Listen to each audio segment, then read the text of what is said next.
it's a real shame that we are sat here still trying to campaign for an industry that's this diverse.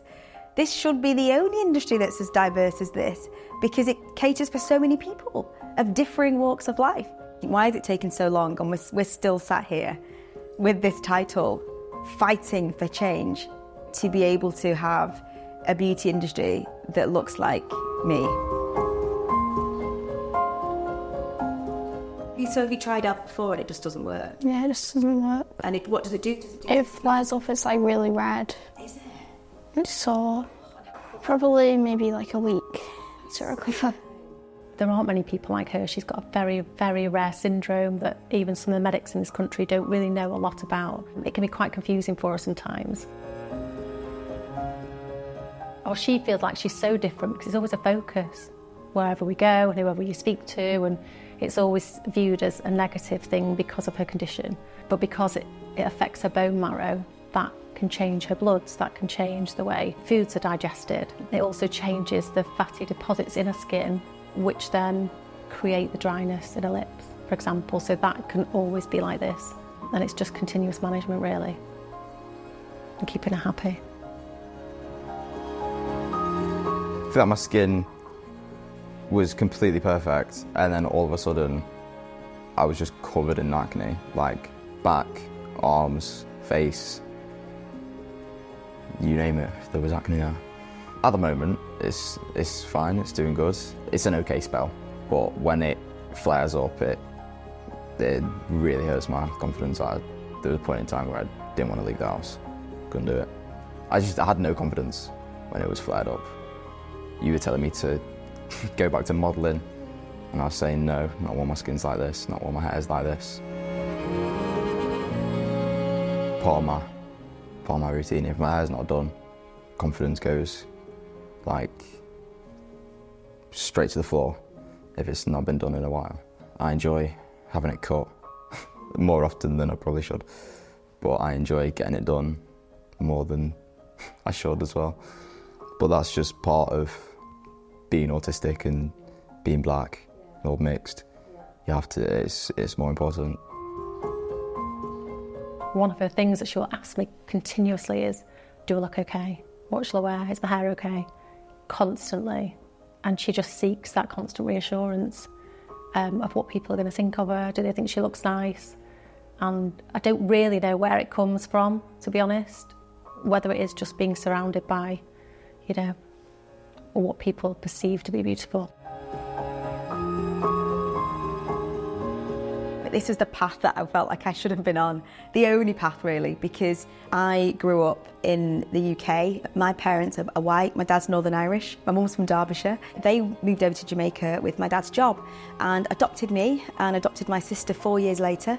From Jamaica, we came over to Stockport, then into Manchester to pursue a career in nursing, and then of course beyond into dermatology, aesthetics and things like that.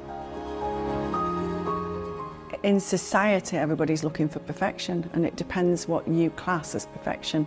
If you go on social media, if you look in the beauty magazines, it's always a young, pretty stereotype that's there. You don't walk into Selfridges and see a 57-year-old woman with, you know, advertising their concealer or their foundation or their latest product. It's always somebody young, slim and very pretty. It would be nice for my age group to walk in and see similar, but would they just choose somebody of my age group that hasn't got wrinkles, that hasn't got any spots, hasn't got this, hasn't got that, hasn't got... Do people want to see that?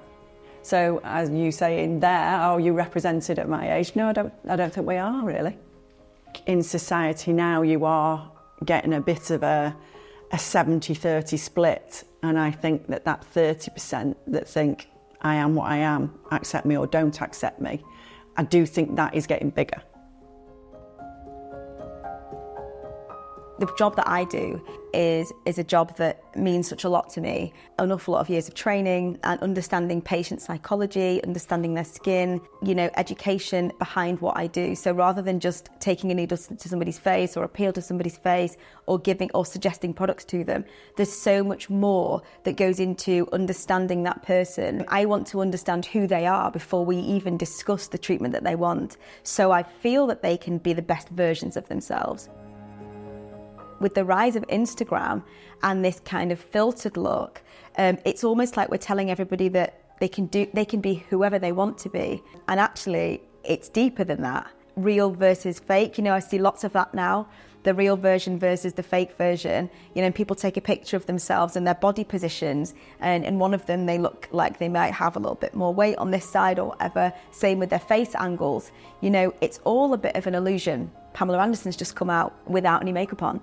And she was a classic, pin-up model that was fully made up. In order for the industry to feel like it is not just skin deep, it needs to really promote, which is what the British Beauty Council is doing, all of these different facets. So the regulation, fighting for policy change, empowering women, men, of all ages, all races and all backgrounds to be able to access these different treatments, access products, access skincare, as well as makeup and things like that. That whole Be More Me thing is far deeper. Because it goes beyond that, because it goes into science, doesn't it? Like I was saying before, it goes into formulation, it goes into understanding how software systems work, far beyond what we're seeing on social media.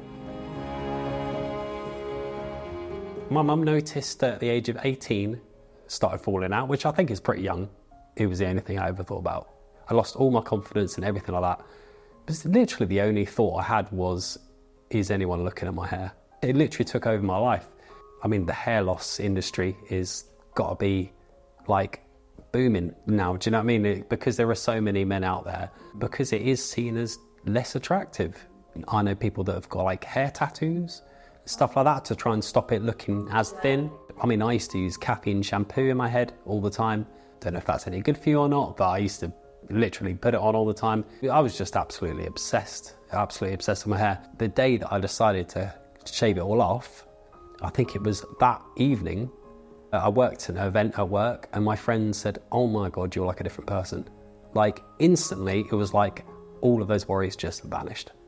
It was just very strange. All of a sudden, I just felt way more confident because I wasn't consumed by that need to look like something,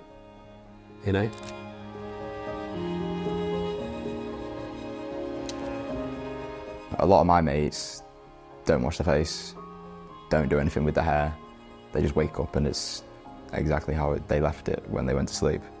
I remember there was a couple of times where I was just like, "Oh boys, I just gotta go wash my face really quick because it's so important for me. I can't go a morning or night without doing it, especially not morning." I'm only using 3 products at the moment: cleansing, a moisturiser, HA, and then I am putting SPF on. And then at night I am cleansing and then using HA. And that's it at the moment. I've been at this for a couple of weeks now and my face seems like it's calming down a bit just because of the minimal amounts of things that I'm putting on it.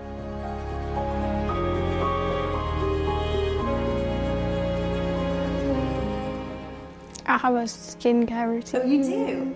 2 cleansers that I do, and then cream, and then setting spray, and then glow recipe now. So do you do that every day? I try to, but sometimes I don't feel like it. Do you do it before school, or you're not allowed to wear makeup? I do it anyway because I don't care about the rules, to be honest. She has quite significant scar in her legs from operations that she's had. She's due to have more. She went through a period of really hating her scars. She's fine now. She'll still put her shorts on, but it's taken a lot of reassurance and, me constantly telling her that she's amazing. She's got a fantastic body, be proud of it. Yes, it might not be like everybody else's. Yes, you might be small for your age, but you've got to really be proud of what you've got and who you are. So I think the representation isn't quite there. I know things are moving that way and we're working towards a more diverse beauty industry. But I think for her and the things that she's looking at on TikTok, it's not really represented for that age group. can everybody access all of these products all of the time?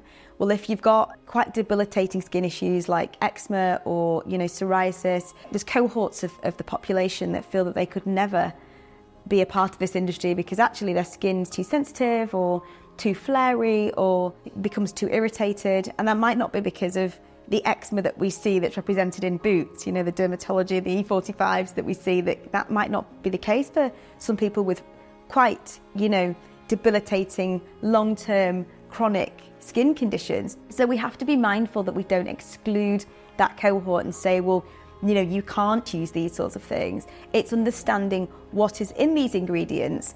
Are they accessible? Can you go into your local beauty shop and buy these products readily and don't feel excluded? Because that's what it's about. Would you be prepared to try any other products, or can you try any other products? I could try some new products, but I'll just have to see how they react to my skin. And it must make you feel pretty rubbish when it breaks out. Yeah, it does. Being able to be so close to my patients and really want the best for their skin day in, day out, I would love to be able to spread that word and have people use a lot less product than they are now. I think there are so many people saying that they have to have a 17-step routine or a 12-step routine, and they don't.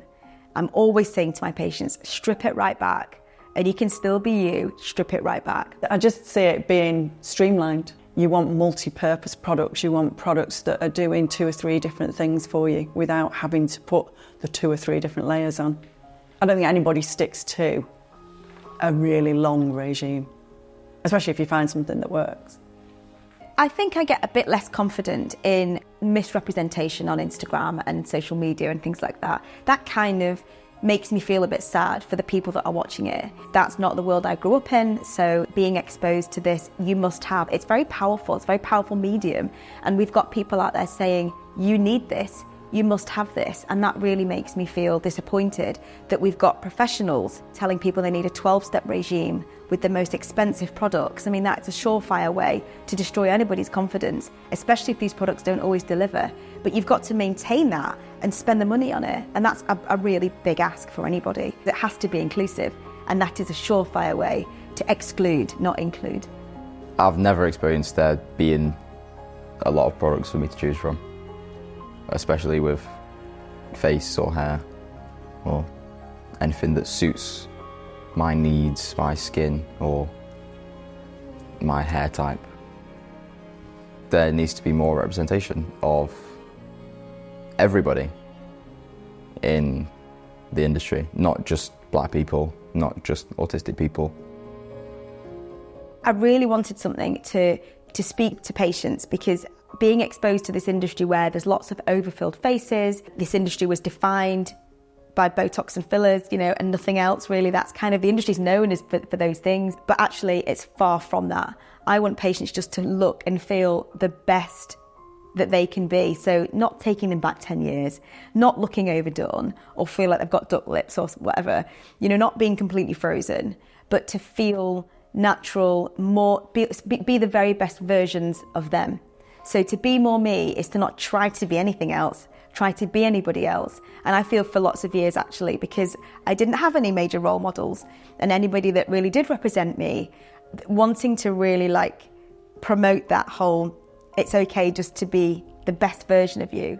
It would be nice to try and reduce the amount of perfection that's on social media, accessible to, and not just young girls, women my age. There's a lot of pressure, I think, whether we put on ourselves, I don't know, but to look a certain way after you've had children, to maintain a nice body. When you're working full time and you are a carer, for example, I don't feel like I have the time because you're just exhausted sometimes. More accessible skincare routines. I think it would just be nice to kind of dial back on that side of things, really, the expectations. I really want her to get her story out. She's quite shy, so whether that will ever come to fruition, I don't know. But I just think she'd be a great advocate for all those children out there that have got extra struggles and difficulties. I feel like everyone needs to be included. I think people need to be celebrated for being unique rather than looking like the idea of what beauty should be. Everyone needs to know that even if they've got skin conditions, even if they look different, got different colour hair, got freckles, it's okay. Like, you are beautiful as you are.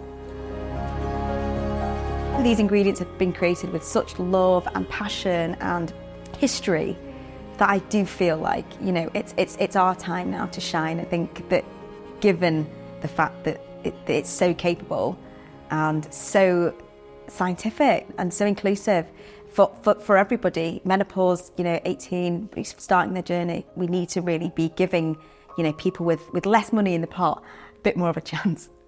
There are loads of big, massive brands that probably already have marketing taken care of, but I would say that there are a lot of smaller independent brands that probably have more to say, probably have products that are more meaningful and have a bigger impact, and they need their story shared.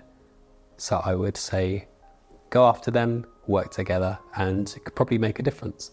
There are things that make me hopeful, but having been in the industry for 20 years, you know, and we're still a little way forwards, I know that we've got, you know, quite far to go in creating that real holistic diversity so we all feel represented. I've had a real journey, actually. When I first started in this industry, the diversity wasn't there. You know, nude was like 4 colours of pink. There was no nude for, you know, darker skin types. Converse had 4 nude colour trainers. And I was like, where's my nude? That really like resonated with me, that there wasn't that diversity. But now I've definitely seen a change in this diverse range of makeup. You know, Ruby Millie, one of the first makeup ranges to cater for different pigments, as Bobbi Brown and all those sorts of things. And like I say, Body Shop. That's from a makeup point of view. From a skincare point of view, I was doing like what I would consider maybe, you know, white skincare regimes on darker skin. So understanding that it is different, even though growing up, we're taught we're all the same. We are all the same, but there are slight differences that will enhance my confidence because I'm addressing my own issues, which might be different to the next person's. I know that in abundance because that's the job I do every day. Everybody is completely different. This industry has left millions feeling unseen. 70% struggle to find products for their skin tone, and less than 10% of beauty brand executives come from diverse backgrounds. Our campaign pushes for access, equity, and true inclusion. I want a beauty industry that looks like me.